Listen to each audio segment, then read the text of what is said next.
जय जगन्नाथ सांग मैंने स्वागत कर आउटे मोर नुआ ब्लॉग को आपण मैंने केमी अच्छा आशा करुँ आपण मैंने भल थे मुझे भलरे अच्छी आज बहुत दिन पर मु वीडियो पकाऊँची काम व्यस्त भितर आसी पार नी बिल काम चलती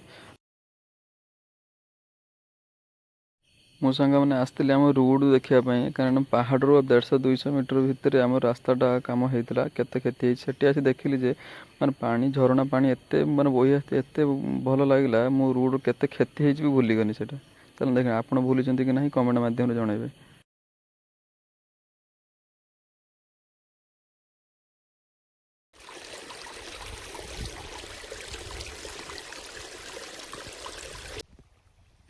सांग मैंने आगुरी ए पहाड़ एत सुंदर देखा जाऊ नाला कहीं ए पहाड़ जो मैंने शिकारी मैंने जाऊे निआं लगे दूसरे जीवजंतु बहुत मरी जाऊे बहुत आगुरी माने जंगल बहुत काटी देते एबे फरेस्टर भाई मान को धन्यवाद दे जंगल को एत जगुंट बोली एठी आसी से सान भाई मैंने देखा से जंगल बुलायापी आसते गाँ पाख गाँ पिला से कहले भाई हाथी देखा कि आस मु कहनी हाँ जा सहित ए चलिकी जाऊँगी मत बहुत डर लगुच कहीं माने एत पाखर के हाथी देखनी सहित जाऊँगी देखिया कौन हो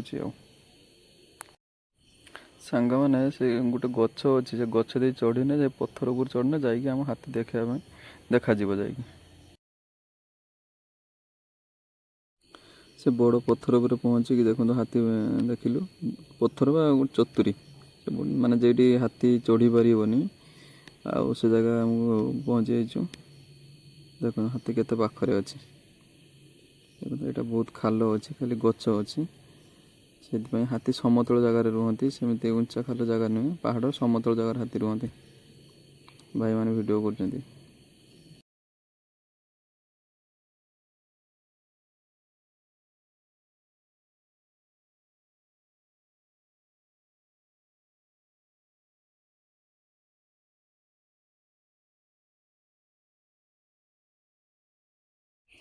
सांगने आम जो हाथी देखुचे से गाँ पिला कहते तार गोटे कान शुणा जाऊनी गोटे गोड़ भी छुटा अच्छी केमती कौन ताहले ट्रिटमेंट टे काइंडली व्यवस्था करूँ डीएफ को वो फॉरेस्ट भाई मान को कहीं जदि आम जंगल में हाथी कि जीवजंतु कहीं न रही आम क्या देखा कौन गच को खाली देखा तुम काइंडली दे तार किसी देह असुस्थ होती चेष्टा कर ट्रिटमेंट करने।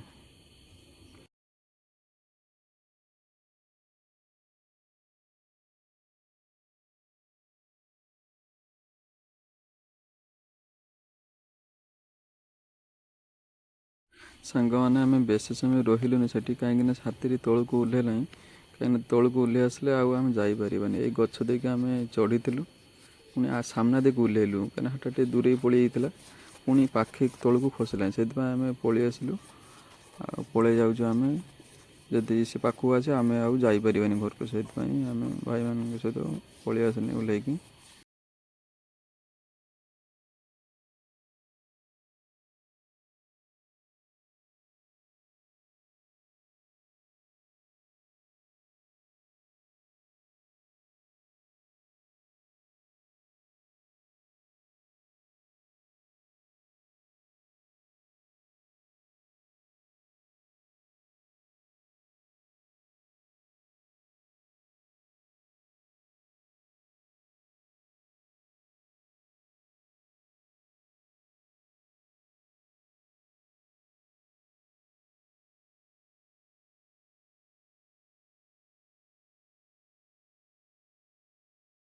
सांग देखु खाली भ्यूटा केमी लगुच देखु बढ़िया लगुच ना मत तो बहुत भल लगे आपन केमी लगे कमेंट मध्यम जनइबे। सांग मैंने जो हाथी सब आमर नष्ट कर को जाऊँगी धान खाई दूसरी चाष जमी क्षति कर नष्ट कर भूलटा तार नहीं भूलटा हूँ आमर आम जो सोलार चार्ज सब दिखाई खाली झटका मारे से तार सब आम खोली नेलु आम मैंने खोल आम भितर लोक अच्छे खोली ना सी ऑटोमेटिक सेपटे जीव ना से घर लगे व्यवहार कर ना कौन कर देखते ये सोलार चार्ज मुझे साइड देख पार चार्ज है ना देखते से साइड देखा सोलार दिखाई सब एपटा ये गाँटा हूँ मानगढ़ गाँ मानगढ़ कनेक्टिंग लगी पहाड़टा ମାନଗଡ଼ ଏଇଟା ଅଛି ଏପଟେ ହାତୀ ଓହ୍ଲାଉନାହାନ୍ତି ମାନେ ସରି ଓହ୍ଲାଉଛନ୍ତି ସେଇ ଯେଉଁ ଆମର ଯେଉଁ ପଞ୍ଚଲିଙ୍ଗେଶ୍ୱର ସାଇଡ଼୍ରେ ସେପଟେ କେତେ ଲଗା ହେଇଥିଲା ଖୋଲି ନେଇଛନ୍ତି ସେ ଦେଇକି ଓହ୍ଲାଉଛନ୍ତି ହେଲା। ସେଗୁଡ଼ା ଗଭର୍ଣ୍ଣମେଣ୍ଟ ଜିନିଷ କିଛି ଆମ ସେଫ୍ଟି ପାଇଁ ଲାଗୁଛନ୍ତି, ସେଗୁଡ଼ା କିଛି ରକ୍ଷଣାବେକ୍ଷଣ ଆମର ବି ଦାୟିତ୍ୱ। ଆଉ ସବୁ ଭାଇମାନଙ୍କୁ ରିକ୍ୱେଷ୍ଟ ସେଗୁଡ଼ା କିଛି ମାନେ ଉଠାନ୍ତୁ ନାହିଁ, ଯାହା ଲଗା ହେଇ ଯେମିତି ଲାଗିଥାଉ। ସାଙ୍ଗମାନେ ଏଇଟା ତଳେ ଆସି ପହଞ୍ଚି ଗୋଟେ ଫିଷ୍ଟ ପାଇଁ ମାନେ ସୁପର ପ୍ଲେସ୍ ଏଇଟା, ମୋତେ ତ ବହୁତ ଭଲ ଲାଗିଲା। ଏଠି ଫିଷ୍ଟ ବୋଧେ ଲୋକାଲ୍ ପିଲା ଫିଷ୍ଟ କରନ୍ତି, ଦେଖନ୍ତୁ ପଥର ସନ୍ଧିରେ ଚୁଲି ବି ହେଇଛି, ଜାଳିଛନ୍ତି କାଠ ଜାଳିଛନ୍ତି। ଏଇଠି ଦେଖନ୍ତୁ ସେପଟେ ଅଛି ଚୁଲି, ଫିଷ୍ଟ କରିବା ପାଇଁ ପରଫେକ୍ଟ ଜାଗା। ରୋଡ଼ ଆମେ 2027ରେ ରୋଡ଼ଟା କମ୍ପ୍ଲିଟ୍ ଏଇଟା ଆମର ହେଇଯିବ। ଚାଷ ଜମି ପାଖରେ ଏଠି ଘର ବି ଅଛି, ପାଣିର ସୁବିଧା ଅଛି, ଗାଁ ଭିତରେ ଆସିଲେ ଟିଏଲ୍ ବି ଅଛି। ଫିଷ୍ଟ କରିବା ପାଇଁ ପରଫେକ୍ଟ ଜାଗା। ଆମ ସାଙ୍ଗମାନେ ପ୍ଲାନିଂ ହେଲାଣି ଏଠି ଫିଷ୍ଟ କରିବା ପାଇଁ, ଆମେ ଆସିବୁ କେବେ ସୁଯୋଗ ଦେଖି ନିହାତି ଆସିବୁ। ଆପଣମାନେ ବି ଡିସେମ୍ବରର କି ଜାନୁଆରୀର ପ୍ରୋଗ୍ରାମ୍ କରନ୍ତୁ, ଜାଗାଟି ବହୁତ ଭଲ ଲାଗିବ।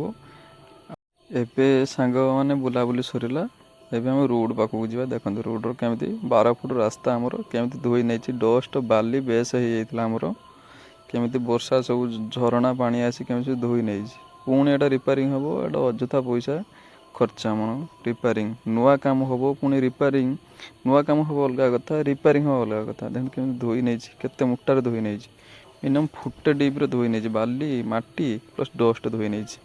ଦେଖନ୍ତୁ ପୁଣି ରିପେୟାରିଂ ହେବ, ପୁଣି ଆମର ବିଲ କାମ ସରିଲେ ଲେବର ଆସିବେ ପୁଣି କାମ ହେବ। ସବୁଆଡ଼େ ରିପେୟାରିଂ କାମ ଆମର ବର୍ଷା ଦିନ ପରେ ଆମର କାମ ହୁଏ। ମୁଁ ବାଇକ୍ଟା ରଖି ଦେଇଥିଲି। ସାଙ୍ଗମାନେ ଭିଡ଼ିଓଟି କେମିତି ଲାଗିଲା କମେଣ୍ଟ ମାଧ୍ୟମରେ ଜଣାଇବେ। ଯଦି ମୋ ଭିଡ଼ିଓଟି ଭଲ ଲାଗୁଥିବ ସବସ୍କ୍ରାଇବ୍ କରିବା ପାଇଁ ଭୁଲିବେନି। ଆପଣଙ୍କ ସପୋର୍ଟ ମୋତେ ନିହାତି ଦରକାର, କାହିଁକିନା ଯେହେତୁ ମୁଁ ନୂଆ ଗୋଟେ ୟୁଟ୍ୟୁବର। ଦେଖା ହେବ ନେକ୍ସଟ ଭିଡ଼ିଓ।